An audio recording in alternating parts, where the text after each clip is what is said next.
మీకు ఈ వీడియో నచ్చినట్లయితే వీడియోని లైక్ చేయండి.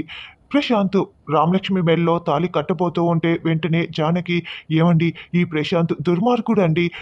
తమ్ముని కోసం శౌర్య తన ప్రాణాలనే త్యాగం చేశాడు. ఇప్పుడు శౌర్య చావు బ్రతుకుల్లో ఉన్నాడు. ప్రాణాలతో పోరాడుతున్నాడండి. ఈ ప్రశాంత్‌ని నమ్మకండి అని జానకి వేడుకుంటూ రఘురామ్‌కి చెప్తూ ఉంటుంది.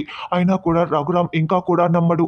వెంటనే ప్రమీల, అవునన్నయ్య, వదిన్ చెప్తున్నది నిజమే. ఈ ప్రశాంత్ దుర్మార్గుడు. అసలు రామలక్ష్మిని తాకే అర్హత కానీ, రామలక్ష్మి మెడలో తాళి కట్టే అర్హత కానీ ఈ ప్రశాంత్‌కి అస్సలు లేదు. ఇప్పుడు శౌర్య చావు బ్రతుకుల్లో ఉన్నాడంటే దానికంతటికీ కారణం ఈ ప్రశాంతే.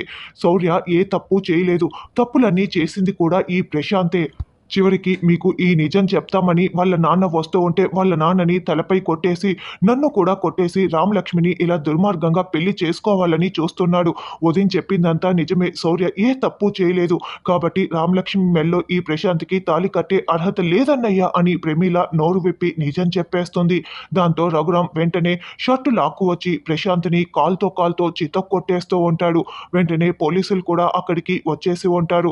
ఇన్స్పెక్టర్ గారు, వీడిని తీసుకువెళ్ళండి అని రఘురామ్ చెప్పటంతో ప్రశాంత్‌ని పోలీసులు లాక్కు వెళ్తూ ఉంటారు.